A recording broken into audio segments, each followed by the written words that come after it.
자, 어제 여러분들과 함께 인투 더 바이블 구약 한눈에 보기를 여러분께 진행을 하면서 개관적인 부분들을 한번 설명을 드린 적이 있습니다. 이 개관을 저는 여러분들 놓치지 말아야 되는데 왜 그러냐면 성경의 전체적인 부분들을 꼭 읽어나갈 때 절대적으로 놓치지 말아야 될 것이 바로 역사 속 예수 그리스도의 주인공 되심에 대한 영역이다. 그래서 어제도 제가 분명히 한 시점을 얘기를 할 때 제일 먼저 무조건 시작이 갖는 의미가 굉장히 크다. 이 시작. 성경은 분명히 시작이 있으면 분명히 뭐가 있냐 그러면 시작과 끝이 있다고 말씀하신다. 이걸 성경 요한계시록에 나와 있는 표현 그대로 말하면 이게 알파가 되어지고 뭐가 되어집니까? 오메가가 되어지죠. 그 다음에 처음이 되어지고 뭐가 되어집니까? 나중이 이렇게 되어지는데 이 이야기는 시작과 끝과 처음과 나중과 알파 오메가를 던져주는 이 의미가 그냥 시작과 끝의 개념을 설명하기 위한 게 아니에요. 진짜 중요한 의미는 이 의미입니다. 그게 뭐냐면 하나님이 이와 같이 말씀하신 대로 시작되었다가 중요한 의미입니다. 그래서 태초에 하나님이 천지를 창조하시니라가 되어지는 거예요. 왜 시작? 왜 처음? 왜 알파를 강조하냐면 하나님이 이와 같이 말씀으로 시작하셨다라는 걸 말해주기 위해서예요. 그리고 이 뒤에 가면 왜 여기서 오메가가 되어지고 왜 끝이 되어지고 나중이 되는 걸까? 이 이야기는요, 앞에 거와 연결시키지 않으면 전혀 다른 의미가 발생해 버립니다. 그래서 이와 같이 하나님이 말씀하셨다라는 이 부분들이 끝에 가면 어떻게 되냐면 하나님이 이와 같이 말씀하신 것이 다 이루니라 라고 성경 끝이 나야 됩니다. 이해되면 아멘. 그러니까 말씀으로 시작하셔서 말씀으로 마치시는 사역인 거예요. 말씀으로 시작하신 것이 말씀으로 맞춰졌기 때문에 처음이고 끝이고 시작이고 나중이 되어지고 알파와 오메가가 되어지는 겁니다. 그래서 말씀으로 시작하셨던 그분이 말씀으로 이루시고 마친 거기 때문에 역사의 한복판 가운데에 이 선이 역사의 한복판 가운데 예수님이 오셨다라는 것이죠. 예수님이 오시지 않아도 되었으면 좋겠는데 사람이 죄로 말미암아 결국에는 예수님이 오실 수밖에 없었습니다. 예수님이 이 땅에 오신 것은요, 출애굽기 우리가 너무나도 잘 알고 있는 출애굽기 3장 8절 말씀 뒤로 이어지면 어떻게 되냐면 하나님이 친히 내려오셔서 건져내어 인도하여 이르게 하는 것이 구속사의 로드맵입니다. 이미 출애굽기를 통하여서 하나님께서는 친히 내려오셔서 건져내어 그들을 인도하여 이르게 하는 로드맵을 기가 막히게 가지고 계셨다라는 거예요. 그래서 구속사가 중요한 겁니다. 어제 목사님이 여러분들이 성경을 한눈에 보기 위한 그래픽과 스토리와 타임라인과 매핑과 엑스트라 아널리즈 분해를 통해 설명드렸지만 이 시작과 끝, 처음과 나중, 알파, 오메가 이 역사에 흘러가는 또 다른 한 줄의 역사가 있습니다. 이게 바로 뭐냐? 구속사라는 겁니다. 구속사라고 하는 거예요. 이 구속사가 잔잔히 흘러갑니다. 이 구속사가 끊어지지 않기 위하여서 얼마나 하나님이 일하고 계시는지 몰라요. 사단은 끊임없이 이 구속사의 로드맵을 끊어버리고 방해하려고 했었죠. 그때마다 하나님이 그런 위기가 찾아올 때마다 어떻게 하셨냐면 이 구속사의 로드맵 자체를 끊어버리지 않고 끝까지 때로는 예수님의 족보에 등장하는 5명의 여인이 등장하는 것처럼 다말, 라합, 룻 나오죠. 또 누가 나옵니까 여러분? 다윗과 함께 결혼한 누구요? 밧세바. 그리고 또 한 명이 누굽니까? 바로 마리아라고 하는 다라마바 룻이라고 하는 이 족보에 나오는 5명의 여인을 통해서라도 그렇게 이방 여인이지만 구속사의 로드맵을 끝까지 이어가시는 신실하신 하나님임을 우리는 보게 되어진다. 그래서 자칫 성경 구약 한눈에 보기와 신약 한눈에를 보게 되어지면 여러분들이 어떤 걸 놓칠 수 있냐면 가장 나와 있는 성경의 프레임이라고 하는 것들은 볼 수 있지만 그 안에 진짜 중요한 구속사에 대한 부분들을 놓칠 가능성이 많거든요. 근데 가장 중요한 포인트가 구속사라는 것을 여러분들 붙들어야 됩니다. 창세기 안에 녹아져 있는 구속사, 출애굽기, 레위기, 민수기, 신명기, 이 모세 오경이라 불려지는 이 안에 녹아져 있는, 그리고 또 어떤 거? 역사서 안에 녹아져 있는 구속사, 시가서, 대연서와 소연서 뿐만 아니라 예수님이 오셔서 신약에 나와 있는 사복음서와, 그리고 어떻게 해요? 사복음서 다음에 어떻게? 역사서와 바울서신과 일반서신과 요한계시를 통해서 전하고 있는 그 안에 녹아져 있는 구속사가 우리는 분명하게 선명하게 볼 수 있어야 됩니다. 그래서 그걸 놓치지 말아야 되는 거죠. 그래서 이 역사의 타임라인 안에 예수 그리스도가 오신 겁니다. 역사의 한복판에 오신 예수님께서는 역사의 주인공이 되시고 성경의 주제처럼 예수 그리스도와 하나님의 나라에 대해서 말씀을 하십니다. 그 예수 그리스도가 오신 걸 중심으로 해서 우리는 이걸 가리켜서 BC, Before Christ라고 부르고, 이걸 가리켜서 우리는 AD라고 부르는데 아노 도미니, 이걸 가리켜서 우리는 주전이라고 부르고, 이걸 가리켜 우리는 주후라고 이렇게 부릅니다. 근데 이 주전에 나와 있는 이 구약 성경으로 딱 펼쳐서 본다면, 이 성경을 한번 딱 펼쳐보겠습니다. 이 성경을 딱 펼쳐봤을 때 이 성경 앞쪽 부분을 가리켜 우리는 뭐라고 불러요? 구약이라고 부르고, 뒤쪽 부분을 뭐라고 부릅니까? 신약이라고 이렇게 부르는데, 구약은 39권이 되어지고요, 신약은 27권이 되어집니다. 그래서 39, 27 도합 몇 권입니까? 66권이 성경이 되는 겁니다. 그러면 이 구약 39권, BC, 주전이라고 불려지는 이 앞쪽에 나와 있는 구약 성경 39권을 봤더니, 자세하게 봤더니 5개의 큰 뼈대가 있는데, 그 뼈대가 뭐냐면은 모세, 오경, 역사서, 시가서, 대연서, 소예언서가 있더라. 근데 신약도 자세하게 27권을 살펴봤더니 뼈대가 있는데, 역시 사복음서, 역사서, 바울서신, 일반서신, 예언서로 이렇게 나눠져 있더라. 그러면 구약 성경 39권은 끊임없이 뭐에 대해서 얘기를 하냐면 오실 예수 그리스도에 대해서 얘기를 하고, 신약 27권은 오셨죠. 그러니까 오신 예수 그리스도와 다시 오실 예수 그리스도를 설명하는 것이 바로 신약 성경이다.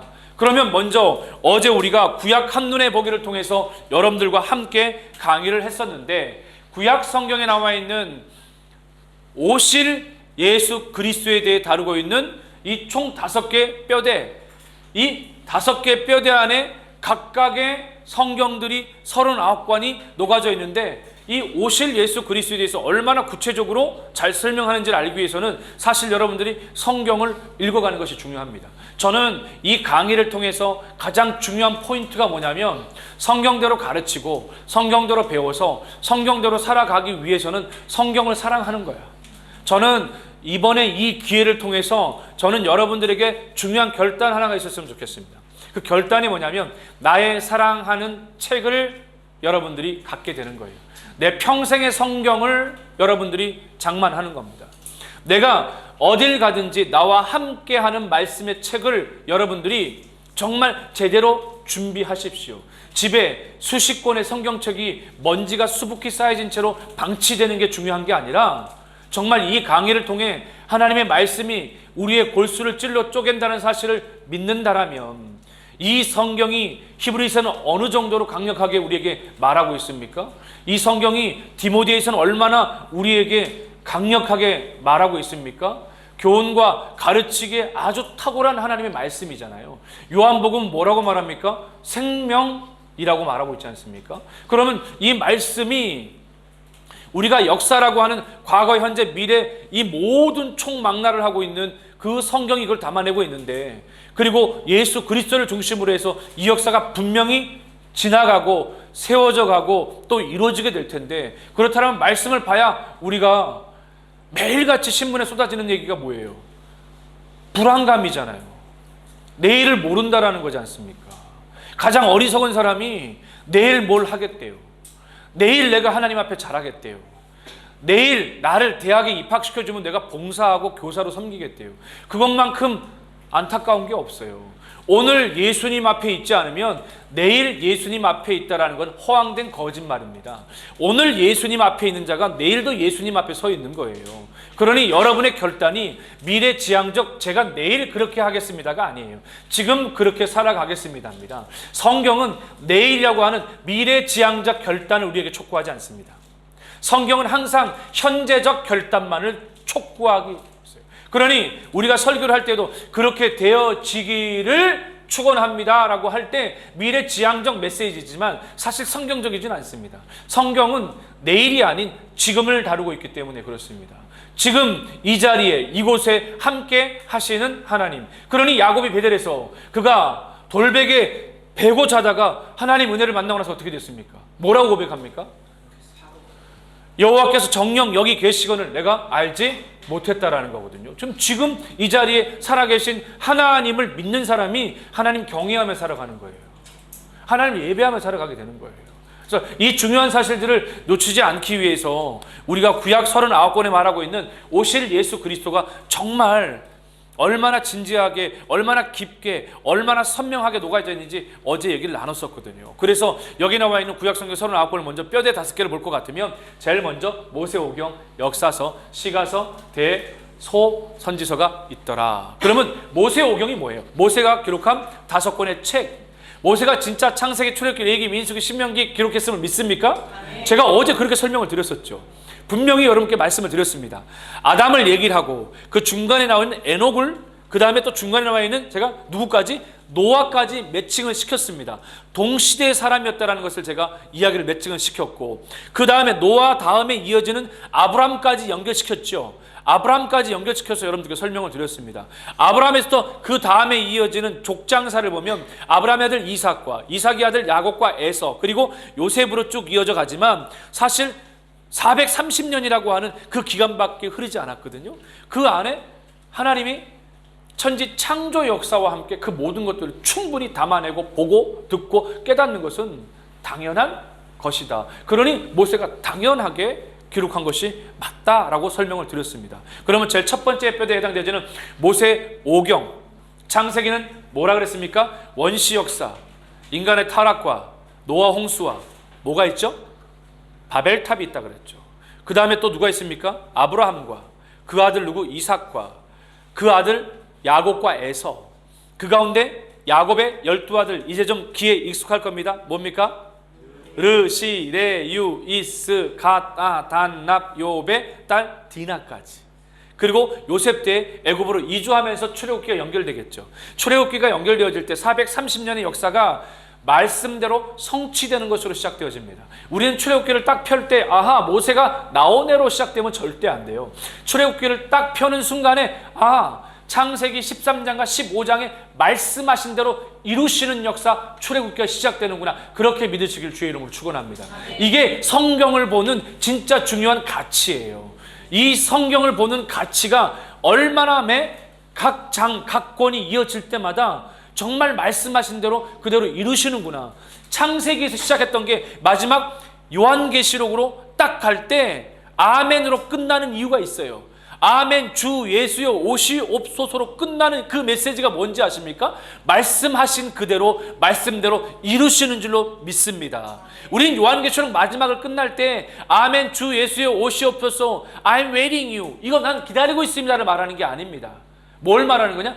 말씀대로 이루어질 것을 믿고 기다립니다라고 하는 신앙 고백이 그 안에 포함되어 있다고요. 그런 모세를 통해서 하나님이 그렇게 모세를 훈련시키셔서 모세를 통하여서 어떻게 출애굽시키죠? 10가지 재앙을 통해 피개, 이파, 악독, 우매, 흑장. 자세하게 보면요, 아침에 일어난 재앙이 있는가 하면요, 또 바로의 술객들이 따라 했던 재앙들도 있습니다. 그러나 정말 하나님께서 애굽 땅 고센 지방이라고 하는 그 특별한 지역에 어떤 재앙도 넘어가지 않도록 막으신 사건들, 이런 것들이 그 안에 다 녹아져 있다는 사실들을 우리는 깨달을 수 있어야 돼요. 그리고 나서 모세를 통해서 출애굽기 12장에 드디어 출애굽하죠. 어떻게 출애굽합니까? 람셋에서 출발하죠. 라, 숙, 에, 비, 홍수, 마, 엘, 신, 르, 신 19장에 도착했습니다. 그리고 시내산에 올라가게죠. 시내산의 또 다른 이름이 호렙산입니다. 그곳에 올라갔을 때 십계명을 받습니다. 십계명을 구분시키면 세 가지 법이 나옵니다. 도덕법, 시민법, 그 다음에 의식제사법이 나옵니다. 도덕적으로 어떻게 살아야 되는가, 그리고 하나님 백성으로 어떻게 살아야 되는가, 그리고 하나님의 백성이 어떻게 의식제사법을 가지고 살아갈 것인가. 이게 십계명이 확장되어 600개 이상의 뭐가 되어집니까? 율법이 형성되어지잖아요. 그 정도로 디테일하게 퍼져나간다고요. 이렇게 율법을 주신 목적은 뭘까요? 하나님의 백성이기 때문에 율법을 준 거예요. 언약 백성이 체결되자마자 가장 먼저 나온 것이 뭡니까? 율법입니다. 지켜야 될 거예요. 예수를 믿는다는 건 쉬운 게 아니에요. 예수 믿는 것이 때로는 즐겁기만 한 것이 아니라 십자가를 지는 것이고, 때로는 철저하게 지켜야 되는 게 하나님의 말씀이에요. 그래서 요한계시록 시작하면서 첫 번째 던지는 말씀이, 이 말씀을 읽는 자와 듣는 자와 그 가운데 기록한 것을 지키는 자가 복이 있다. 이해되면 아멘. 아멘. 왜 이렇게 말씀하셨을까? 하나님의 백성이 그 말씀을 지킴으로 은혜를 누리고 그렇게 살아가는 거예요. 그래서 우리는 어느 정도냐면, 물고기에게 물이 절대적이듯이, 물고기의 물이 뭐라고? 절대적이듯이 하나님의 백성에게 말씀은 절대적인 줄로 믿으시기 바랍니다. 있어도 되고 없어도 되는 어떤 초이스가 아니라 그건 최우선입니다. 비행기를 타게 되어지면은 타이 항공 캡틴이 이렇게 말하죠. This is Captain speaking. Welcome on board. This is Captain speaking. Your safety is our priority. 당신의 안전이 우리의 최고 우선입니다. 인 것처럼 하나님의 백성들이 이 땅을 살아가면서 그렇게 말씀이 최우선이 되어야 돼요. 그런 사람을 통해서 하나님이 일하시는 거고, 그렇게 말씀을 최우선적으로 여기는 사람을 통해서 하나님이 그 사람을 하나님의 가능성으로 보는 겁니다. 비록 지금 어리지만 어릴 적부터 말씀을 귀히 여기는 사람. 왜 다윗이 하나님의 가능성이 된지 아세요? 하나님 말씀을 귀히 여기는 자였기 때문에 그렇습니다.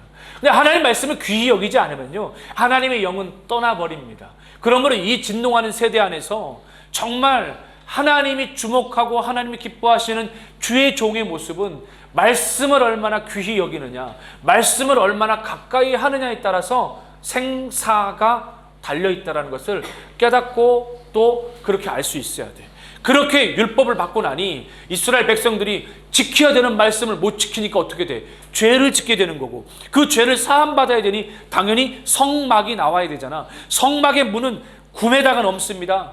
그 성막의 문이 9m가 넓은 이유가 뭔지 아십니까? 누구든지 들어와 죄사함을 받으라는 겁니다. 성막을 딱 걸어 들어가면 제일 앞에 뭐가 있는지 아십니까? 번제단이 딱 있습니다.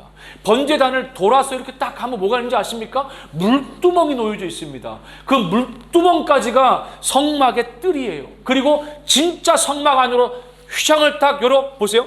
딱 치고 들어가면 좌측편에는 촛대가 있습니다. 우측편에는 떡상이 있습니다. 그리고 그 앞에는 분향단이 놓여져 있습니다. 그리고 그 앞에 지성소가 있어서 언약궤가 놓여져 있는데, 그 언약궤를 딱 바라보면은 그 위에 두 그룹 천사가 마주하는 시선이 교차되는 지점이 바로 죄사함을 받는 시은좌라고 불려지는 것입니다.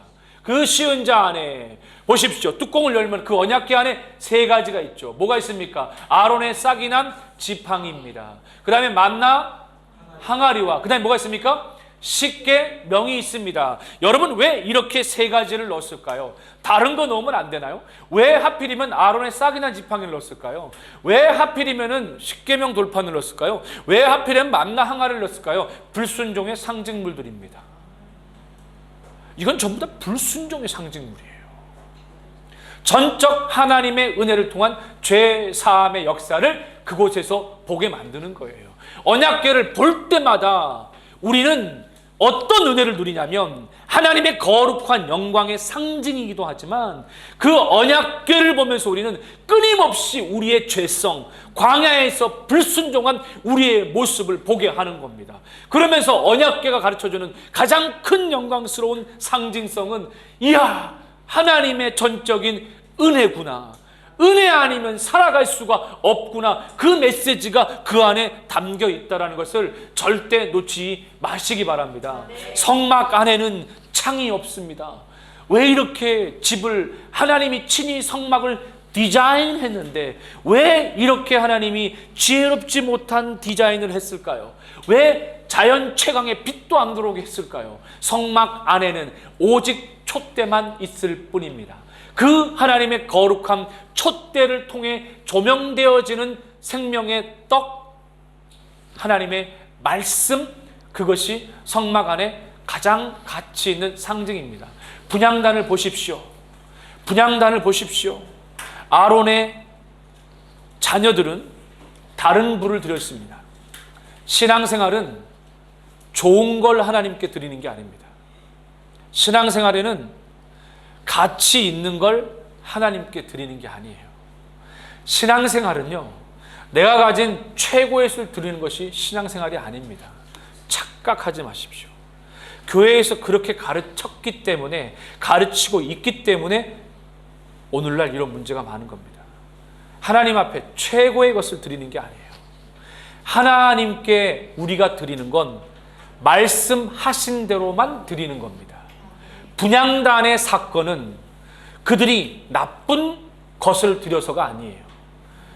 좋은 걸 드렸습니다. 그들 나름대로의 최상을 드렸지만 그들은 그 즉시 죽었습니다. 왜요? 말씀대로 드리지 않았기 때문입니다. 하나님의 언약궤가 블레셋 5 방백을 또 돌아다니고 있었습니다. 우리가 잘 알고 있는 엘리 제사장 때에 비극적으로 싸움에서 언약궤를 빼앗겨 버리게 되자 아가의 아가라고 하는, 여러분 얼마나 안타깝게 블레셋 5 방백을 언약궤가 또 돌아다니지 않습니까?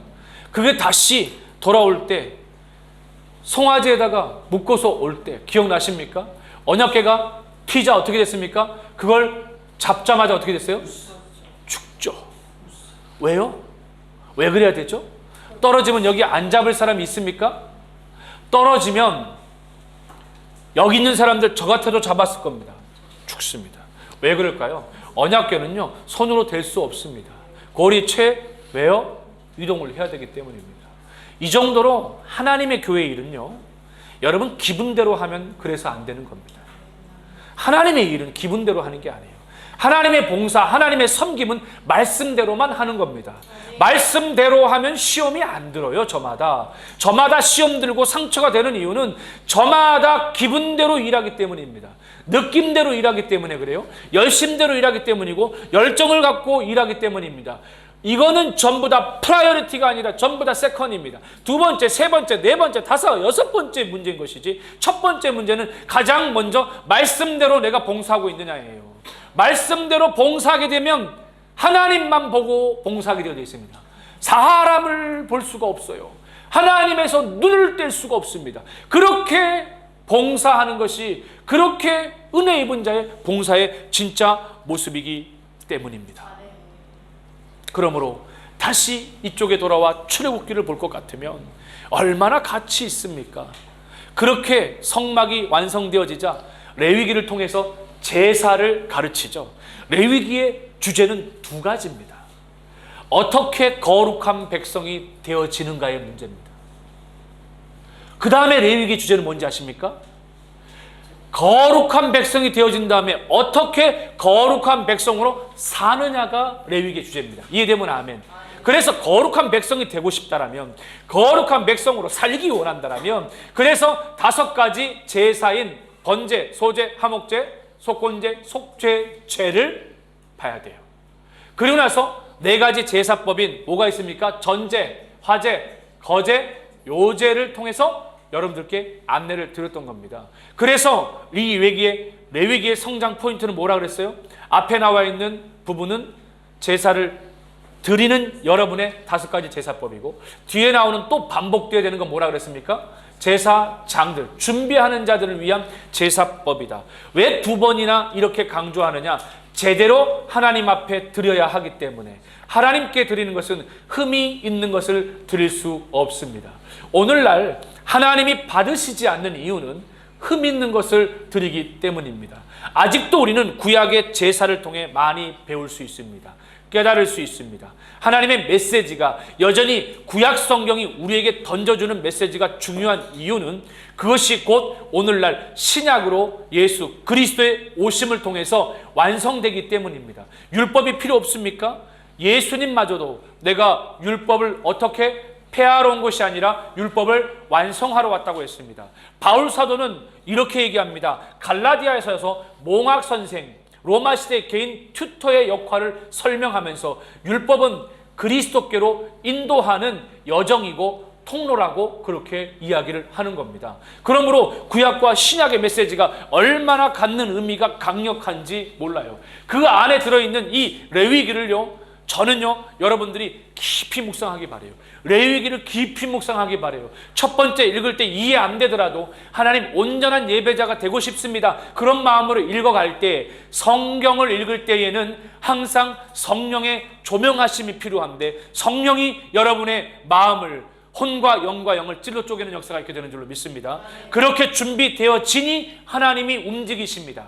움직이실 때 민수기를 통해서 시내산에서 인구조사를 시키게 되어지죠. 그때 인구조사가 1차 인구조사이고, 그렇게 민수기 10장 10절에서 드디어 이스라엘 백성들이 시내산을 떠나서 가나안을 향해 가게 되어지는데, 하나님께서는 정탐꾼을 통해 40일 동안 가나안 땅을 정탐하게 하십니다. 정탐 사역의 중요성이 있어요. 정탐 사역도 철저하게 하나님의 말씀에 기인하는 것입니다. 우리가 잘 알고 있는 것처럼 12명을 뽑아서 보냈지요. 그 가운데 여호수아와 갈렙을 제외했는데 10명과 2명의 차이는 그겁니다. 하나님이 주시기로 약속한 것을 믿었느냐, 그 말씀을 믿고 간 사람이냐, 믿고 가지 않았느냐의 차이예요. 기준은 항상 말씀입니다. 평가의 기준은 항상 말씀이라는 사실들을 여러분이 잊지 마시기 바라요. 그래서 넘버스라고 하는 이 의미가 얼마나 강력한지 첫째, 둘째 인구조사를 통해 모든 걸 알 수 있다. 신명기는 우리가 뭐라고 얘기했습니까? 드디어 이제 모압 땅까지 도착했는데, 가나안 땅 어기까지 도착했는데 어떻게 됐어요? 모세가 죽기 전에 3가지 설교, 과거도 하나님의 은혜, 현재도 하나님의 은혜, 미래도 하나님의 은혜다. 이게 모세 오경 첫 번째 뼈대에 대한 내용이었다고 얘기했습니다. 두 번째 뼈대는 역사서인데, 이 역사서는 너무 중요하다. 왜? 뭐가 다 빨려 들어간다고 제가 말씀드렸습니까? 기억나십니까? 뭐가 다 빨려 들어간다고요? 시가서, 대연서, 소연서가 다 빨려 들어간다. 더 구체적으로 본다면 그 가운데 어디에 다 빨려 들어간다고 제가 말씀드렸습니까? 열왕기 상하 안에 다 빨려 들어가게 되어진다고 얘기했죠. 그러니까 이런 가치, 이런 중심에 대한 배경들을 여러분들이 정말 놓치지 말아야 된다라는 것을 여러분이 꼭 기억하시기 바랍니다. 그래서 여러분들이 이 역사서 뼈대를 볼 때 중요한 포인트는 여호수아 무슨 역사라고 했습니까? 정복과 분배의 역사. 사사 룻기는 뭐라 그랬습니까? 여러분, 계속 어떤 역사?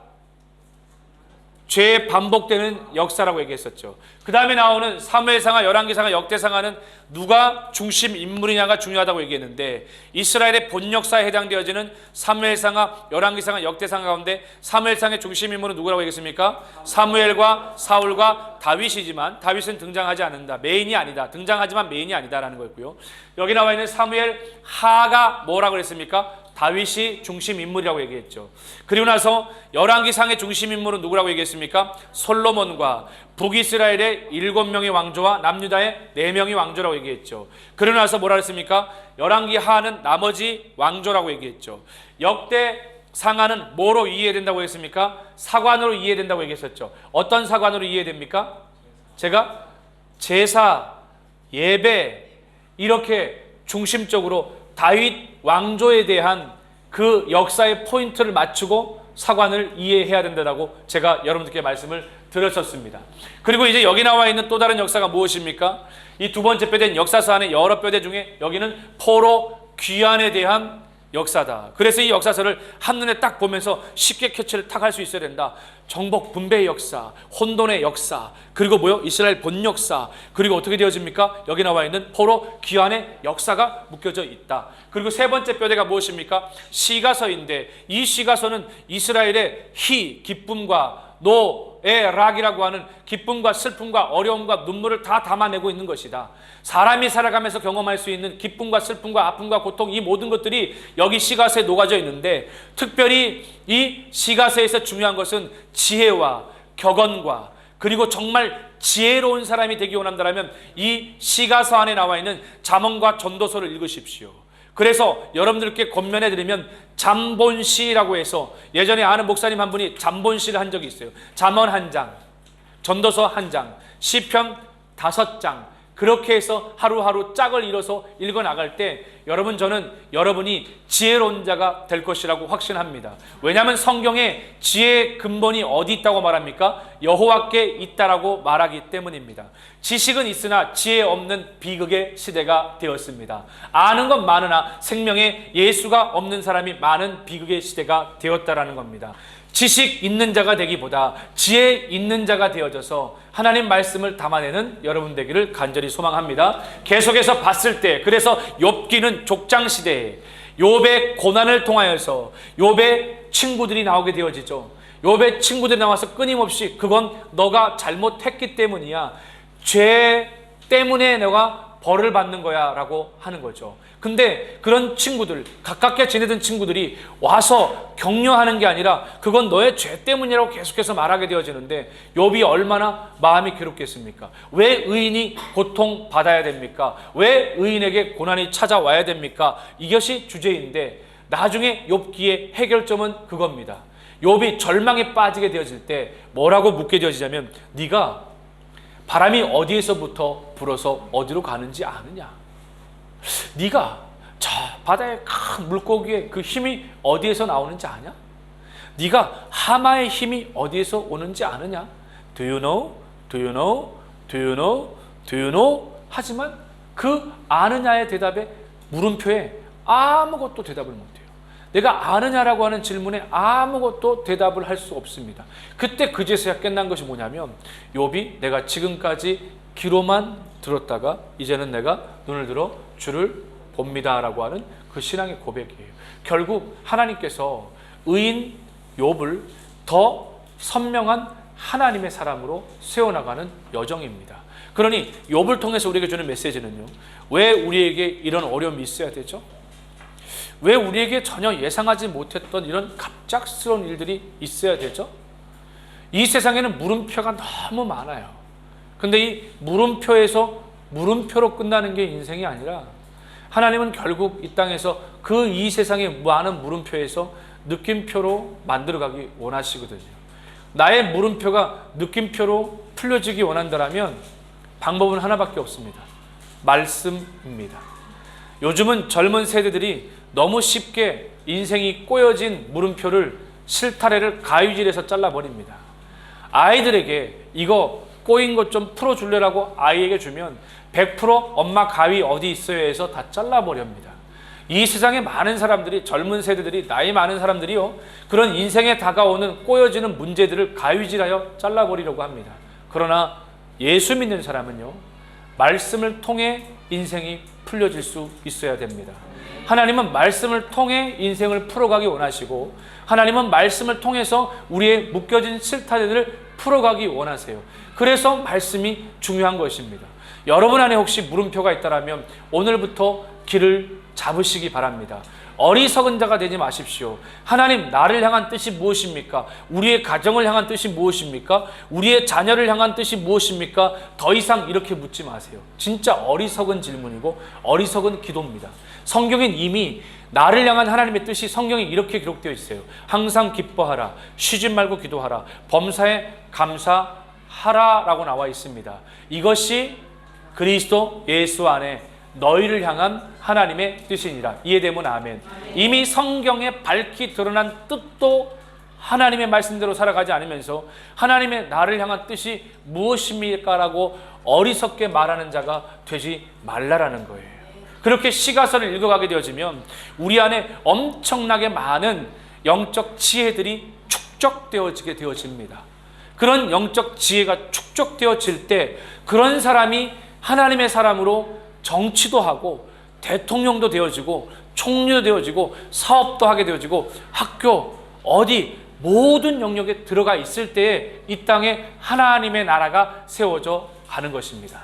계속해서 볼 때 시편 나와서 말씀드렸죠. 총 5개 권으로 나눠져 있다 그랬죠. 첫 번째, 두 번째, 세 번째, 네 번째, 다섯 번째, 창세기, 출애굽기, 레위기, 민수기, 신명기. 창세기 첫 번째 창조를 다루고 있기 때문에, 두 번째 출애굽기 구원을 다루고 있기 때문에, 레위기 예배 제사를 다루고 있기 때문에, 여기 나와 있는 민수기는 인생 광야 여정을 다루고 있기 때문에, 신명기 하나님의 말씀을 다루고 있는데, 기가 막히게도 이 시편 총 5뼈대들이 5권의 이 시편의 묶음들이 그렇게 각각 1권, 2권, 3권, 4권, 5권이 창세기, 출애굽기, 레위기, 민수기하고 일치되어져 있다라는 것을 깨달으면 됩니다. 그 다음에 잠언, 전도서, 악어 말했죠? 누구를 봐야 된다? 솔로몬을 봐야 된다 그랬죠? 솔로몬의 전성기 때 잠언, 그가 죄로 인해 무너질 때 열왕기 상 11장에 아가서, 그리고 뭐라 그랬습니까? 전도서, 그의 인생 회고하면서, 그래서 헛되고 헛되다라고 하는 그의 고백이 나오게 된다라고 했습니다. 여기 나와 있는 대선지서와 소선지서가 있습니다. 대선지서와 소선지서는 가장 중요한 포인트가 뭐라고 얘기했습니까? 기억나십니까? 뭐라고 그랬죠? 남쪽에서 예언했어, 북쪽에서 예언했어. 뭐라고 예언했어? 어떻게 되었어? 그래서 여기 나와 있는 대선지서 혹은 소선지서, 이거를 딱 봤을 때, 대예언서, 소예언서를 딱 봤을 때 분량의 차이인 것이 중요도의 차이가 아니라고 얘기를 했습니다. 먼저 대예언서, 대선지서라고 불려지는 5권을 보면은 이사야는 성경이 뭐라고 그랬습니까? 축소판이라고 했죠. 이스라엘 역사에 언제쯤이라고 했습니까? 가운데쯤에 우시아 왕이 죽던 때, 기억나십니까? 그리고 2 왕이 더 지나 히스기야 때까지 사역했던 선지자라고 얘기를 했습니다. 자, 여기 나와 있는 예레미야, 예가는 같이 붙어서 봐야 돼요. 예레미야는 눈물의 선지자, 뭐라 그랬습니까? 남유다에 뭐였어요? 기억나십니까? 남유다에 뭐였죠? 멸망기라고 얘기했었죠. 그래서 남유다의 멸망기인 1차 605년, 2차 뭐였습니까? 597년, 3차 586년, 제 18대 왕 여호야김, 19대 왕 여호야긴, 20대 왕 시드기야 때 두 눈이 뽑혀갈 때 마지막까지 눈물 흘리며, 그러나 희망의 메시지는 70년이 차고 다시 돌아오게 될 것이다 라고 얘기했다고 그랬지 않습니까? 그리고 나서 뭐라 그랬습니까? 70년 차고 났더니 538년에 1차 수르바벨 성전 재건, 2차 뭐랍니까? 458년에 신앙개혁 S 누구를 통해서? 라를 통해서. 그 다음에 3차 언제? 444년 느헤미야를 통해서 성벽 재건의 역사가 나타났다라고 여러분께 말씀을 드렸습니다. 이렇게 보면은 에레미야, 에가 같은 경우에는 남유다 멸망기인데, 특히 3차 언제입니까? 586년에 3차 침공 때 예루살렘에 불타 무너져버린 아픔을 표현한 것이 예레미야 에가 혹은 조가로 불려졌다는 거예요. 그 다음에 에스겔은 몇 차? 2차 때 포로로 붙잡혀갔다 그랬고, 다니엘은 몇 차 때? 1차 때 포로로 붙잡혀갔다 그랬습니다. 이 다니엘에서 던지는 메시지, 에스겔에서 던지는 메시지가 얼마나 중요한지 말했죠. 에스겔은 뭐라 그랬습니까? 2차 때 풀려갔지만 을레강변에서 하나님께 사명을 받아 그가 이스라엘의 모습을 말하는데, 마른 뼈와 같을지라도 큰 군대를 이루고 하나님의 성전 안에 큰 물이 차올라 생명의 강이 흘러가는 모습을 통해서 다시금 회복시킬 걸 말했다 그랬습니다. 다니엘서는 기억나십니까? 2장에 느부갓네살의 금신상을 통하여서 금, 은, 동, 철과 진흙을 통해서 바벨론과 메데파사와 그리스 헬라 제국과 뭐였습니까? 로마 시대에 언제? 헤롯 왕 때 예수 그리스도의 태어나심까지를 구체적으로 말씀을 드렸습니다. 소예언서 5번째 뼈대 안에는 여러 개가 있지만 가장 특징적으로는 남쪽이냐 북쪽이냐를 보라 그랬죠. 그래서 남쪽에서 예언한 선지자, 북쪽에서 예언한 선지자를 먼저 동그라미를 치면 쉽다라고 얘기했는데, 먼저 북쪽은 2명밖에 없습니다. 누구였습니까? 여기 나와 있는 호세아하고 누굽니까? 아모스였습니다. 아모스는 언제였습니까? 북이스라엘의 최고의 전성기가 언제였다 그랬죠? 언제요? 여로보암 2세 때라 그랬죠. 그때는 정치, 경제, 문화 모든 것들이 최상이었지만 종교적으로는 가장 퇴락한 시기라고 말씀드렸습니다. 그때 정의가, 하나님의 공의가 하수같이 흘러가야 된다는 메시지가 나올 수밖에 없었다고 얘기를 했었죠. 그리고 또 뭐가 나오겠습니까? 그 다음에 여기 나와 있는 호세아 선지자는 뭐라 습니까? 북이스라엘 마지막 왕조인 호세와 함께, 호세아 열례네 열례. 왜? 자신의 부인이, 어떤 고벨이라고 하는 부인이 음녀였죠. 그래서 끊임없이 데려다 놓으면 나가고, 그렇게 자녀를 낳아서 자녀들의 로함이라고 하는 그런 자녀들의 이름 안에 하나님이 그 민족을 향한, 그 북이스라엘을 향한 사랑과 아픔과 그것이 그대로 자녀들의 이름 안에 녹아져 있다는 것을 우리에게 말씀한다고 했습니다. 그 다음에 남쪽 유다에서 예언했던 사람이 누구였습니까? 요엘 선지자는 성령의 선지자라 그랬죠. 그래서 뭐라 그랬죠? 자녀들이 예언할 것이요. 그 얘기 찬양 복음성가 있잖아요. 그걸 말씀드렸었고요. 그 다음에 나오는 사람이 누굽니까? 미가 5장 2절에서 뭐라 그랬습니까? 예수님의 태어날 베들레헴이 우리가 말씀을 통해서 먼저 예언되었다라고 말했고, 그 미가서의 포인트는 제사장을 비롯한 리더들이 하나님의 그 관역에서 빗나간 마음을 말했다고 그랬습니다. 그 다음에 하박국 선지자, 여러분 오직 의인은 믿음으로 말미암아 살리라 나오는, 그 다음에 스바냐 뭐라 그랬습니까? 너의 하나님 여호와가 너희 가운데 계시니. 그 찬양의 가사처럼 여기 나와 있는 스바냐 선지자도 남쪽 유다에서 하나님의 귀한 생명의 말씀을 전할 때 심판봉을 통하여서 돌아서지 않으면 하나님의 심판이 있다라고 하는 것을 분명하게 선포했습니다. 남아있는 것이, 여기 나와 있는 오바댜는 에돔 족속인데, 에돔 족속은 에서의 후예라고 말했습니다. 왜 심판을 받게 되어집니까? 이스라엘 백성들의 광야 40년 여정을 마치고 모압 평지로 갈 때에 사해 아랫부분을 지나려고 할 때 허락하지 않았기 때문입니다.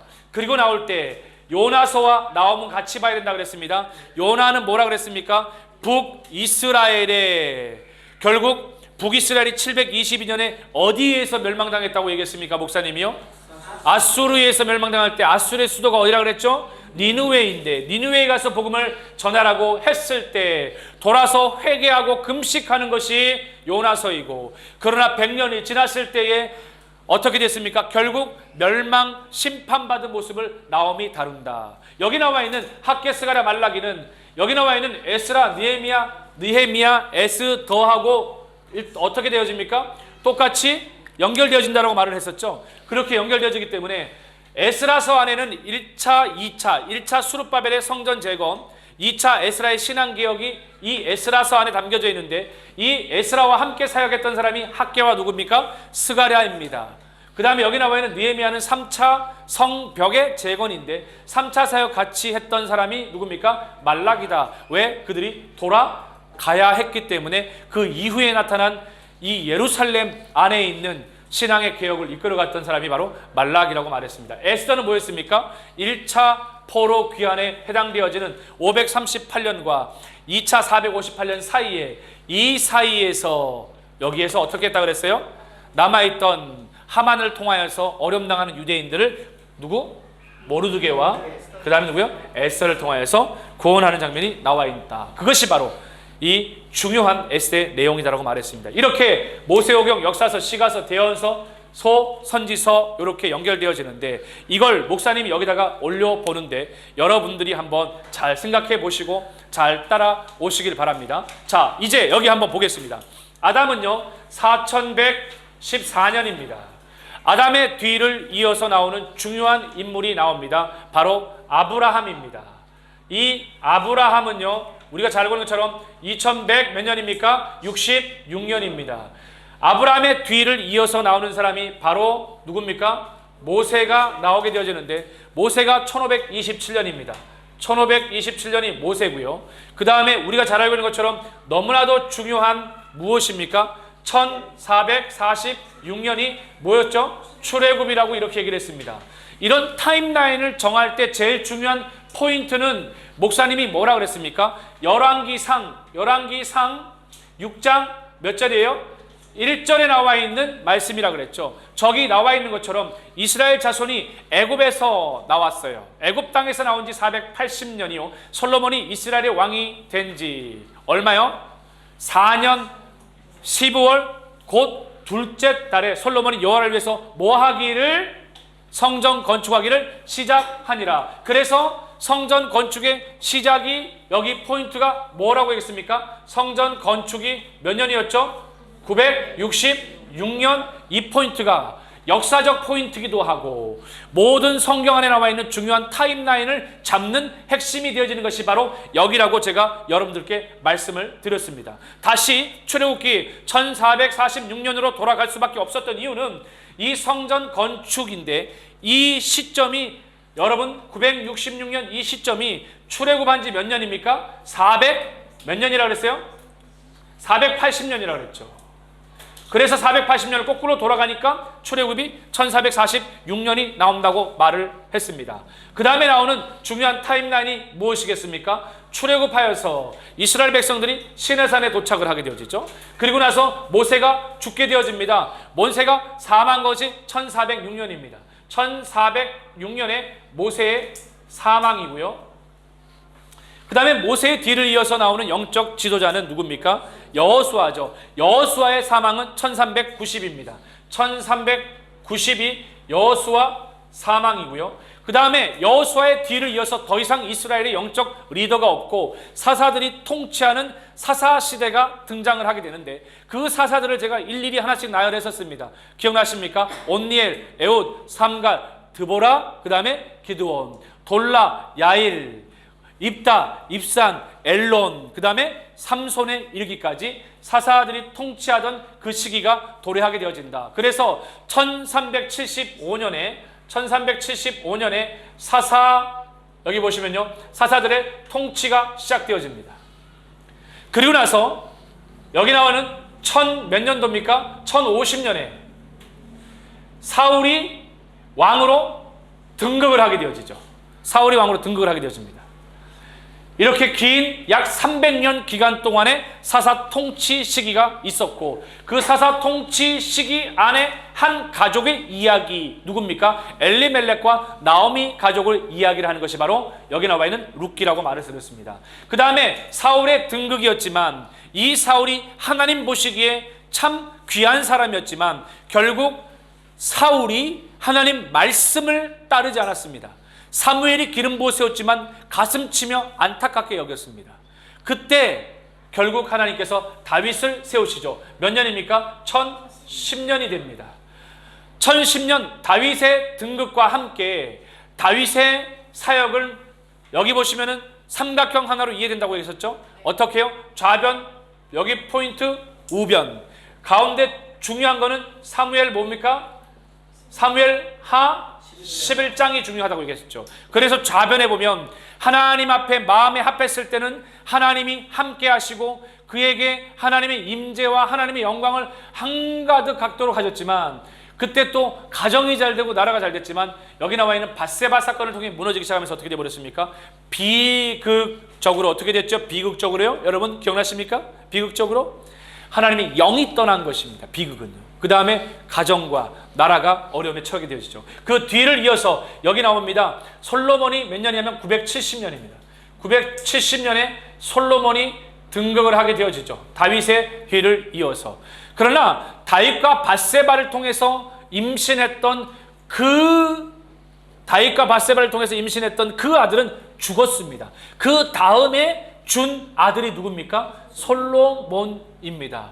그 솔로몬의 이름을 여디디아라 그래서 뭐라 그랬습니까? 사랑을 입은 자라고 하는 그런 의미로 자식을 하나님께서 주셨던 것이 바로 솔로몬이었습니다. 그리고 970년 이 포인트와 함께 960년 선정 건축 포인트를 통해 본다면 이때 포인트가 너무 중요한 포인트인데 출애굽 480년이기도 하지만 솔로몬이 왕으로 등극한 지 4년째 되던 때가 바로 이때라는 것을 기억해 주시면 되겠습니다. 여기 나와 있는 것처럼 똑같이 솔로몬도 다윗처럼 뭡니까? 언제? 열왕기 상 1장에서 이방 여인 때문에 무너지게 되어지죠. 똑같이 지혜가 그렇게 풍성했던 사람이 나라가 땅덩어리가 얼마나 넓어진지 몰라요. 가문이 가족이 얼마나 잘 되는지 몰라. 그러나 이방 여인으로 말미암아 결국 하나님의 영광이 떠나버리게 되어지고 안타깝게 나라 땅덩어리뿐만 아니라 정치 경제 참모들까지 위기를 맞게 되어집니다. 그러나 하나님께서 이 솔로몬을 귀히 여기셨습니다. 결국 솔로몬 때 나라가 나눠진 것이 아니라 솔로몬의 아들 누굽니까? 르호보암 때 이 포인트가 몇 년이냐면 931년입니다. 931년에 나라가 나눠지게 되어지는데 북쪽 같은 경우에는 북이스라엘로 되어집니다. 북이스라엘이라고 불려지고요. 남유다라고 불려지게 되어집니다. 수도는 북이스라엘은 사마리아가 되어지고요.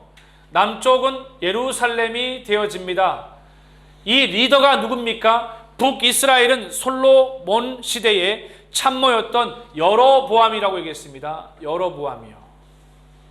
근데 여로보암 2세 왕이 있는 걸 봐서 여로보암 1세라고 하는 것이 좋겠죠. 그리고 여기 보면은 남쪽 유다는요, 남유다 정통성 다윗과 솔로몬, 그 다음에 이어져 가는 것이 르호보암이었습니다. 이렇게 나라가 나눠지는 가운데에 안타깝게도 우리가 잘 아는 것처럼 언제 위기가 찾아왔습니까? 바로 722년 아수르에 의해서 북이스라엘이 멸망을 당하게 되어집니다. 아수르에 의해서 멸망을 당하게 되어집니다. 남유다는 계속해서 이어져 오다가 언제 우리가 잘 알고 있는 것처럼 1차 몇 년입니까? 605년, 2차 597년, 3차 586년에 그때가 1차 침공 받을 때가 제18대 왕이라고 얘기했습니다. 그 다음에 2차가 19대 왕이었고 3차가 20대 왕이라고 했습니다. 605년 1차 제18대 왕조는 여호야김입니다. 여호야김입니다. 김. 두 번째 제19대 왕조인 두 번째 여기 나와 있는 597년에 침공받을 때는 여호야긴입니다. 여호야긴입니다. 세 번째 제20대 왕조 586년 때에 왕이 누굽니까? 시드기야가 이때가 되겠습니다. 그리고 나서 예레미야 예언처럼 몇 년이 70년이 차고 나서 하나님의 예언의 말씀처럼 결국 538년에 1차 포로 귀환을 합니다. 538년에 1차 귀환을 할 때는 누구에 의해서입니까? 수룹바벨에 의해서입니다. 이 수룹바벨을 통해서 하나님의 성전이 어떻게 재건되었다 그랬습니다. 두 번째 458년에 누굽니까? 에스라를 통해서 지어진 성전 재건 안에 신앙의 개혁이 있었다 그랬죠. 신앙의 개혁은 학사 에스라였습니다. 말씀을 든 에스라를 통하여서 강대상에 올라가 하나님의 말씀을 선포할 때 이스라엘 백성들의 마음이 회개와 함께 뜨거워지기 시작했다고 했습니다. 여기 나와 있는 3차 444년은 누굽니까? 느헤미야에게 의해서 지어진 성벽과 신앙의 개혁이 일어나고 그 다음에 성전이 다 재건되고 신앙의 개혁이 되었지만 성벽이 불타고 그걸 다시 재건했던 사람이 느헤미야라고 말씀을 드렸습니다. 이렇게 지금 여기 나와 있는 이 타임라인을 통해서 볼 때 이 중요한 체크포인트를 여러분들이 귀담아 듣는 것이 중요하다. 목사님은 여러분들께 어떤 이야기를 했었습니까? 이런 남북이 나눠지고 그 다음에 분열되어진 다음에 민감하게 열왕기상부터 열왕기하를 읽어나갈 때 진짜 민감한 것 중에 하나가 뭐야 되냐면 북이스라엘 때 남유다 누구더라 이것이 계속 반복되다가 어느 순간에 딱 끊어진다 그랬죠. 그게 열왕기하 18장이라 그랬죠. 열왕기하 이 부분입니다. 북이스라엘 멸망이 열왕기하 18장부터는 더 이상 북이스라엘의 이야기가 나오지 않는다. 이게 성경을 읽는 지혜라고 여러분들께 말씀을 드린 적이 있습니다. 그래서 당대 가장 강력한 나라로 불려지고 당대 가장 대단한 나라로 불려지던 그런 역사의 많은 흐름이 있었다라고 제가 말씀을 드렸습니다. 그 역사의 흐름 가운데 하나가 창세기에 해당되어질 때는 이 태초에 하나님이 천지를 창조하시느니라 그때 이미 사단에 들어오는 그 역사의 순간부터 이미 이 세대 안에 악한 영이 흘러가고 있다라는 거예요. 당시에 최대 강대국으로 불려지던 성경 속 나라 중에 하나는 바로 어디냐면 바벨론이라고 하는 겁니다. 근데 그 바벨탑과 함께 바벨론이라고 하니, 바벨이라고 하니 의미를 여러분들이 진짜 중요하게 여길 수 있어야 됩니다. 바벨과 함께 중요한 의미가 바로 출애굽기 시대는 뭐가 있냐면 애굽 시대가 있었다 그랬죠. 애굽 시대와 함께 우리가 잘 알고 있는 이스라엘 백성들이 계속해서 흘러갈 때 여호수아가 들어갈 때 이미 가나안 땅에 많은 족속들이 여러분 기억나십니까? 출애굽기 3장 8절 말씀을 읽어보면 가나안 족속, 브리스 족속 쭉 나와요. 가나안 7족이 나옵니다. 그런 가나안 7족과 함께 우리가 잘 알고 있는 사무엘상하, 열왕기상하, 역대상하로 쭉 이어가면서 뭐가 나와요? 미디안도 나오게 되어지고 또 블레셋도 나오게 되어지고 미디안뿐만 아니라 블레셋도 나오게 되어지고 이런 사람들이 쫙 나오게 되어지죠. 그런 가운데 특별히 중요하게 여겨야 될 것 중에 하나는 열왕기상하 여기 나와 있는 이스라엘의 본 역사와 맞물려서 영향을 주는 나라를 기억하는 게 중요하다. 그래서 목사님이 여기 나와 있는 783년부터 626년까지 그 당시에 다스렸던 가장 강력한 나라가 어떤 나라냐고요? 아수르라고 하는 나라였습니다. 여기가 바로 아수르의 통치 기간입니다. 그래서 722년이 이 안에 들어가게 되어지죠.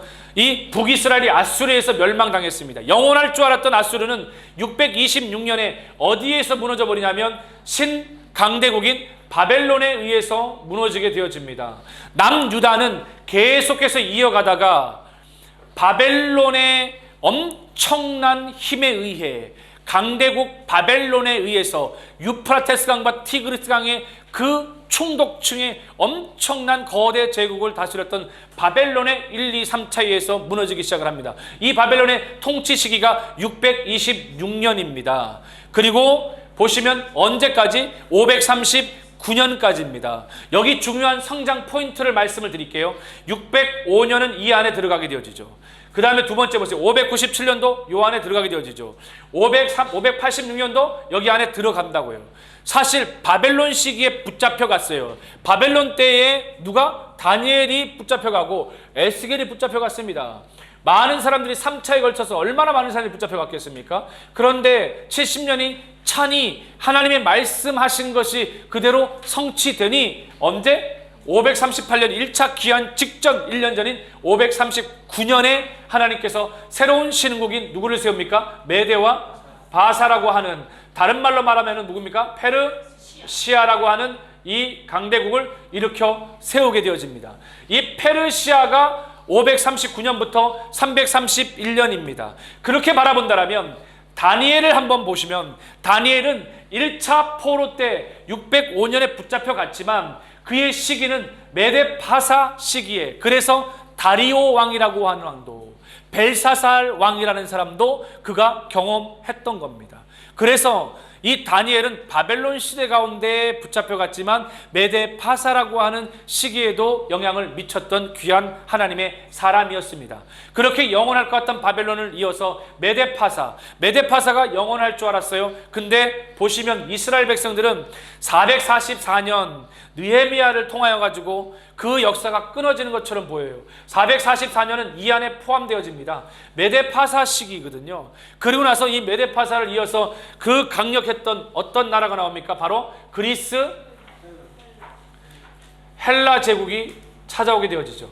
이 그리스 헬라 제국이 가장 막강했던 왕이 누구였습니까? 바로 알렉산더라고 얘기했었죠. 이 알렉산더 대왕의 부하들 4명이서 땅덩어리를 나눠 가졌다고 얘기를 했었죠. 그때 그 중에 4명의 부하들 가운데 어떤 왕조? 남쪽에 있는 애굽 왕조의 그저 프톨레미 왕조와 위쪽에 있는 셀류쿠스 왕조가 끊임없이 싸움을 하다가 마지막에 누가 잡습니까? 셀류쿠스 왕조가 잡죠. 이 셀류쿠스 왕조에서 나오는 사람이 누구라고 그랬습니까? 안티오쿠스 에피파네스 4세입니다. 안티오쿠스 에피파네스 4세라고 말씀을 드렸습니다. 이게 제가 말씀드렸던 것처럼 이 여기 나와 있는 강대국의 역사에 대한 부분들이 몇 장에 자세하게 언급되어 있다고 얘기했습니까? 다니엘서 처음 2장에 소개가 됐다고 얘기했었죠. 그 다음에 소개되고 있던 게 무엇입니까? 다니엘서 7장에 소개가 되고 있다고 그랬죠. 다니엘서 2장에서는 금신상을 통해서 금, 은, 동, 철, 철진흙으로 소개되고 있는 반면 다니엘서 7장에서는 사자와 곰과 표범과 열짐승이라고 이렇게 얘기를 했습니다. 그래서 여기다가 목사님이 어제 별명을 하나씩 써줬던 거 기억납니까? 다니엘서 2장과 7장 얘기를 들면서 여기 나와 있는 아수르는 무슨 시대라고 얘기했습니까, 여러분? 아수르. 그 다음에 여기 나와 있는 바벨론은 무슨 시대라고 얘기했습니까? 여기 보면 바벨론 시대는 금의 시대라고 얘기를 했었고, 메데파사의 시대는 뭐라고 그랬습니까? 은혜의 시대라고 얘기했었고, 그리스 헬라 제국은 동해의 시대라고 얘기를 했었고, 그 다음에 여기 나와 있는 로마 시대는 뭐라고 그랬습니까? 철의 시대라고 얘기를 했었고, 예수님이 오신 그때는 철과 진흙의 시대라고 이렇게 제가 말씀을 드린 적이 있습니다. 그만큼 여기 나와 있는 다니엘서 2장, 그 다음에 다니엘서 7장을 통해서 금신상을 통해서 이렇게 설명을 하면서 7장에는 더 점증적으로 구체적으로 설명을 하기 시작한다고 그랬죠. 그래서 여기 나와 있는 금을 가리켜서 뭐라고 말씀드렸어요? 사자라고 했습니다. 바벨론을 사자라고 얘기했었고요. 여기 은혜, 페르시아, 메데파사를 가리켜서 뭐라고 얘기했습니까? 곰의 시대라고 얘기했었고요. 그 다음에 중요한 것이 여기 나와 있는 그리스, 헬라 제국을 가리켜서 뭐라고 했습니까? 표범이라고 얘기했었죠. 표범. 로마 시대를 가리켜서 뭐라 했습니까? 열불 짐승이라고 표현을 했습니다. 굉장히 점증적으로 나가는 거죠. 금, 은, 동, 철, 철진흙 이렇게 얘기하다가 다니엘서 2장 7절에 7장에서 2장과 7장에서 그러더니 갑자기 사자, 곰, 그 다음에 뭐요? 표범, 그 다음에 열불 짐승 그렇게 연결되는 겁니다. 그래서 우리가 성경을 읽어 나갈 때 바벨론은 금의 시계이면서 그 다음에 사자로, 그 다음에 여기 나와 있는 바벨론의 뒤를 메데파사 시대는 뭐랍니까? 은혜 시대이면서 그 다음에 곰이기도 하고, 여기 나와 있는 그리스 헬라는 뭐랍니까? 동이라고 불려지게 하면서 그 다음에 뭐요? 표범이라고 불려지고, 여기 나와 있는 로마는 철이라고 불려지는데 열불 짐승이라고, 그리고 철과 진흙의 때 예수님이 오셨다라는 것을 여러분들께 자세하게 설명을 드렸다. 그러면 이렇게 나와 있는데, 이렇게 나와 있는 시점 가운데서 목사님이 중간기 이야기를 했었죠.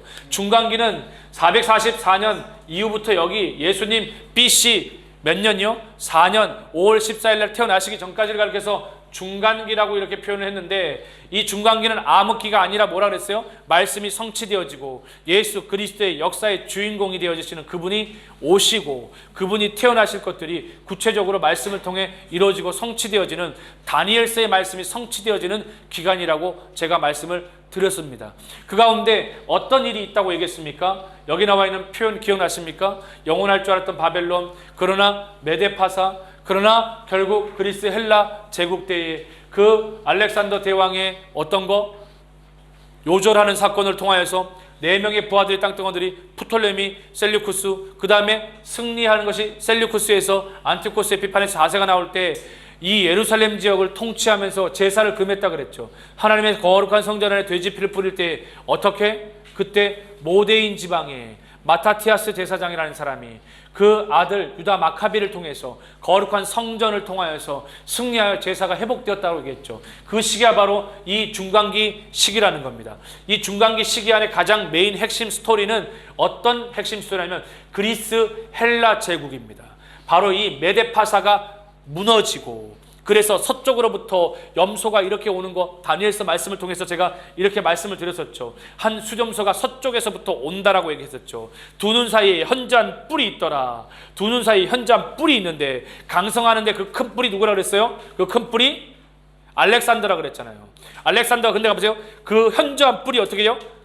꺾여버리지 않습니까? 큰 뿔이 꺾여버리게 되어지니까 현저한 뿔이 그 안에서 넷이 다시 나는데 그 네 부하를 말하는 겁니다. 그 중에 한 뿔에서 결국 싸움 가운데서 이 한 뿔, 셀류쿠스에서 한 뿔이 나오지 않습니까? 또 작은 뿔이 바로 안티오쿠스 에피파네스라고 하는, 그래서 성경에 나와 있는 다니엘서 2장과 7장과 8장과 9장과 11장을 읽어보게 되어지면 여기에 나와 있는 자세한 역사적 사실들을 우리는 하나도 놓치지 않고 말씀을 통해 그것이 이루어지고 성취되는 것을 보게 되어진다. 중간기 역사는 매우 중요합니다. 중간기 역사가 있어야 신약이 나와요. 중간기 역사 없이 신약이 나올 수 없습니다. 중간기 역사를 통과해내고 중간기 역사를 지나야만 신약이 나온다는 사실들을 절대 놓치지 마시고, 그 역사적 배경이 되어지는 메데파사의 끝자락에 그리스 헬라 제국 알렉산더와 내 부하와 그 프톨레미와 셀류쿠스의 싸움 가운데 그 셀류쿠스에서 한뿔 안티오코스 에피파네스 4세와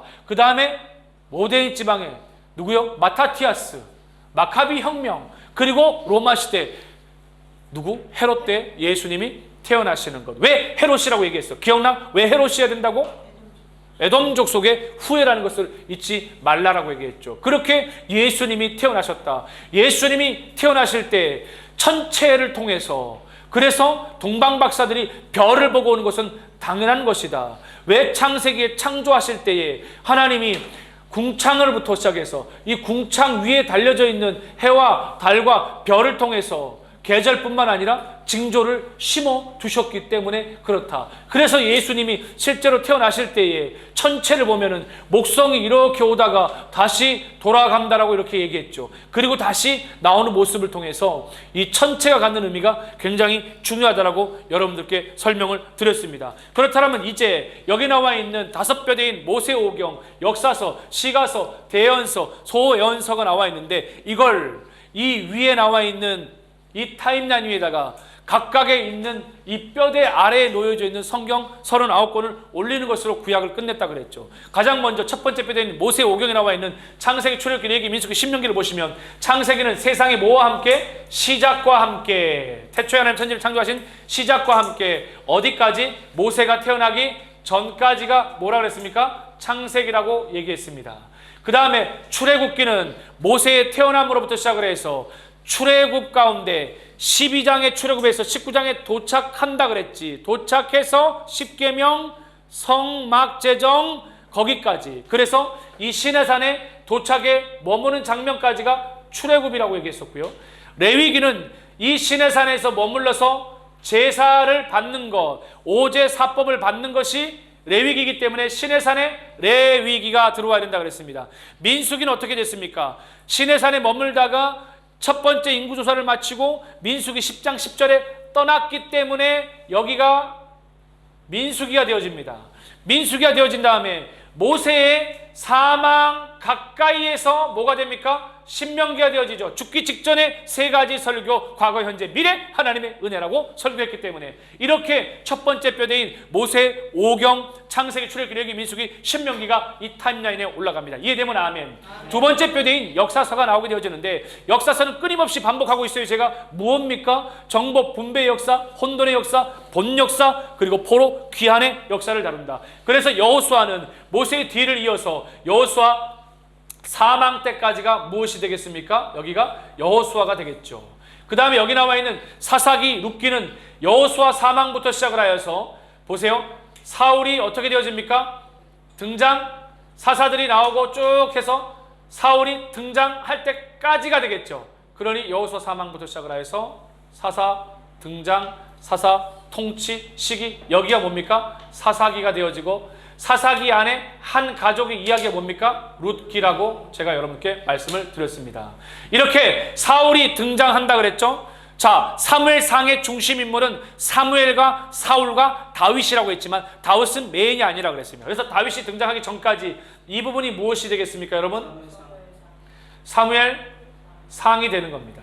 그 다음에 다윗이네요. 솔로몬이 등장하기 전까지 여기 다윗이 여기가 되겠죠. 그게 바로 사무엘 뭡니까? 하가 되어지는 것이죠. 자, 사무엘하까지 했습니다. 열왕기상의 중심 인물은 누구라고 했습니까? 솔로몬과 뭐예요? 북이스라엘의 7명, 남유다의 4명. 그러니 어디서부터? 솔로몬의 등극부터 시작을 해서 어디? 북이스라엘의 7명, 남유다의 4명의 왕들까지. 그래서 솔로몬의 등극부터 시작을 해서 어디까지요? 여기까지가 뭐라 그랬습니까? 열왕기 상이 되겠죠. 그 다음에 열왕기 하는 무엇입니까? 여기 7명 왕조 다음부터 북이스라엘의 뭐며? 멸망 때까지 나머지 왕조들입니다. 나머지 왕조. 그 다음에 여기 남자의 4명의 왕조부터 시작을 해가지고 나머지 언제까지가 되겠습니까? 이스라엘 백성들이 어디까지? 1, 2, 3차 포로로 붙잡혀 갈 때까지. 그러니 여기까지 다루는 것이 뭐겠습니까? 열왕기 하. 이해가 되면 아멘. 근데 여기서 보시면 이제 역대상하는 사관으로 봐야 된다 그랬죠? 사무엘 하의 중심 인물이 다윗인 것처럼 역대상의 중심 인물이 누굽니까? 역대상이요? 다윗이죠. 그러니 사무엘 하 밑에 역대상이 들어가는 겁니다. 그 다음에 역대하는 중심 인물이 누구예요? 솔로몬과 남유다 왕조들이죠. 열왕기 상의 중심 인물이 솔로몬과 남유다의 4명, 북이스라엘의 7명의 왕조였던 것처럼 나머지 왕조들이 다 포함되니까 당연히 역대하는 열왕기 상과 열왕기 하를 이어가는 것이 바로 뭡니까? 역대하가 되는 겁니다. 이해되면 아멘. 이렇게 이해되는 겁니다.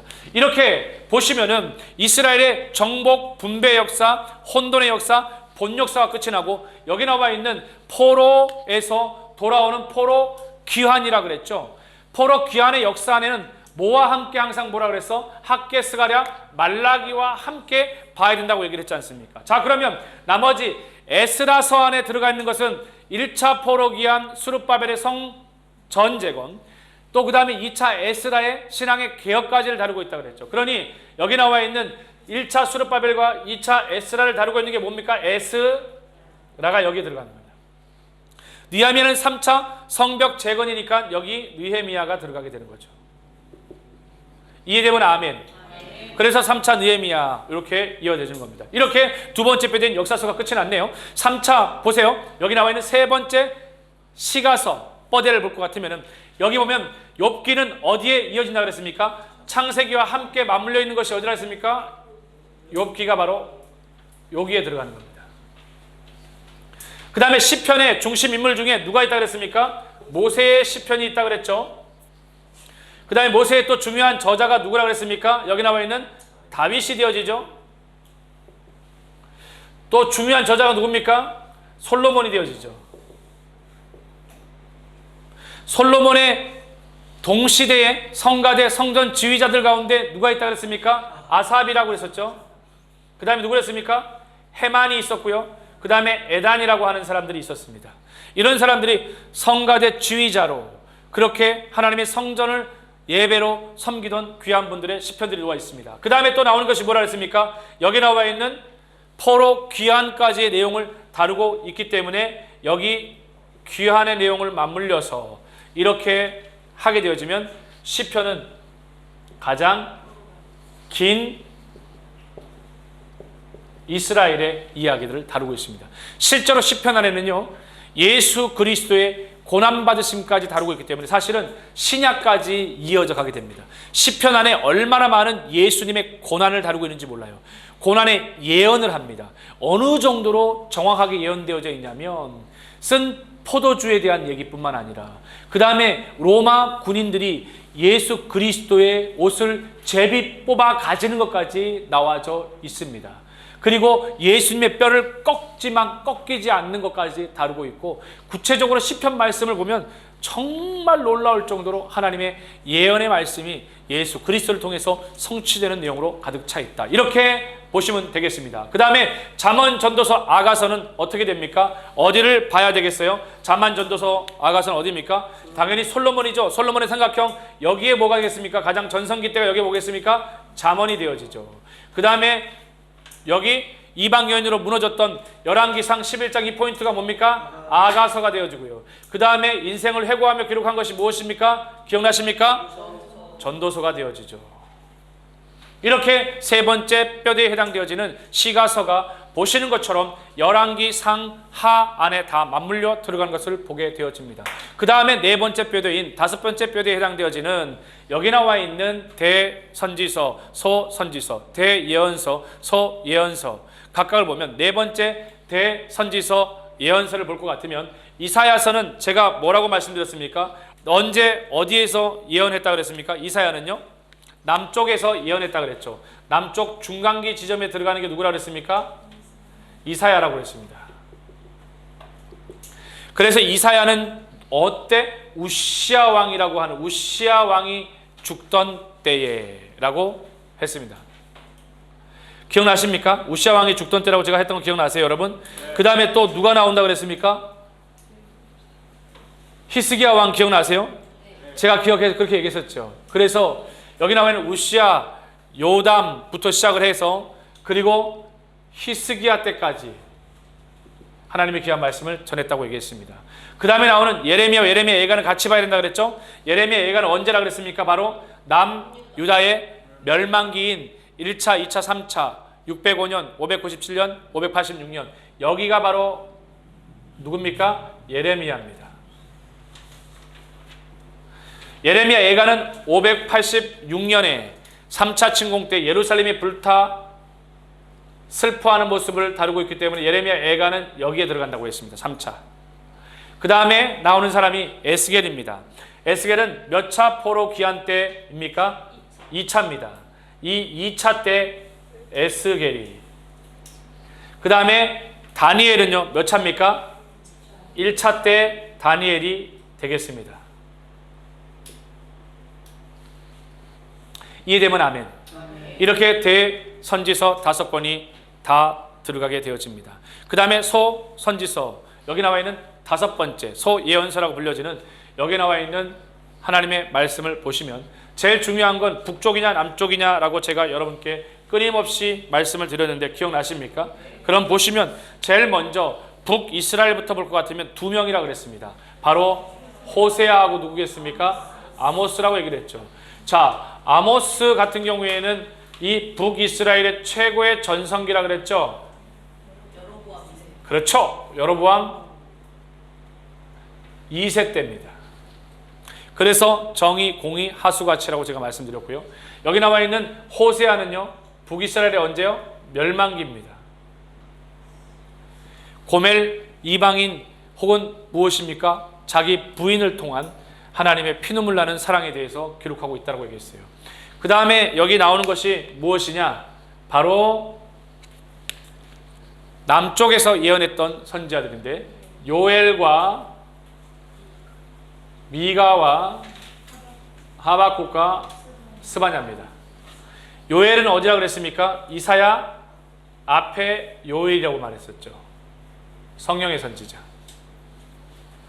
그 다음에 미가는 누구와 동시대요? 이사야와 동시대 선지자가 했습니다. 미가. 그 다음에 여기 나와 있는 하박국은 언제입니까? 예레미야와 함께 동시대라고 했습니다. 여기 나와 있는 스바냐는 이사야와 예레미야를 연결시켜주는 브릿지 쪽이 스바냐라고 얘기했습니다. 이해되면 아멘. 이렇게 남쪽 4명의 선지자들을 입력해 드렸습니다. 이제 여기 나와 있는 것들을 본다면 중요한 포인트, 남아있는 걸 본다면 바로 오바댜를 볼 수 있죠. 오바댜는 어디를 말합니까? 에돔을 향해서 말한다라고 얘기했었죠.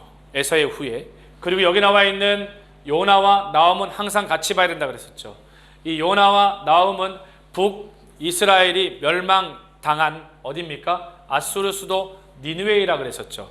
그래서 여기 보면은 요나와 나훔은 이 니느웨이를 다루고 있는데 이 회개하고 돌아설 것 같았던 요나 그리고 나훔 이건 뭐라 그랬습니까? 완전히 멸망당한. 그래서 이 요나와 나훔은 어디에 올라가느냐? 당연히 북쪽에 올라가겠죠. 그래서 여기다가 기록해 주시면 되겠습니다.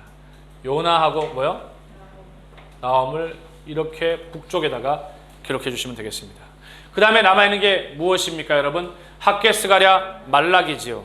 이쪽으로 옮겨와서 학개, 스가랴, 말라기는 1차, 2차 수룹바벨과 에스라 성전 재건과 신앙 개혁과 함께 사역했던 사람이기 때문에 이 에스라서에 놓여져 있는 것이 누구냐면 바로 여기 나와 있는 학개와 스가랴입니다. 학개, 스가랴가 되겠습니다. 그리고 느헤미야는 뭐겠습니까? 당연히 말라기와 함께 놓여져 있죠. 그래서 여기를 쭉 이렇게 살펴보면서 여기 나와 있는 에스라, 느헤미야, 에스더서에 대한 부분들도 함께 여러분들께 잡아주자라면 학개, 스가랴, 말라기, 그리고 여기 나와 있는 에스라, 니에미야, 그 다음에 에스더까지 목사님이 뭐라 그랬냐면 1차, 2차 포로 기간에서 돌아오지 않은 사람들을 향한 메시지, 그게 바로 에스더라고 말씀을 드렸습니다. 그래서 학개, 스가랴, 말라기랑 여기 나와 있는 거랑 똑같이 에스라, 느헤미야, 에스더는 같이 묶어서 봐야 된다라는 것을 여러분들이 꼭 기억해 주시기 바랍니다.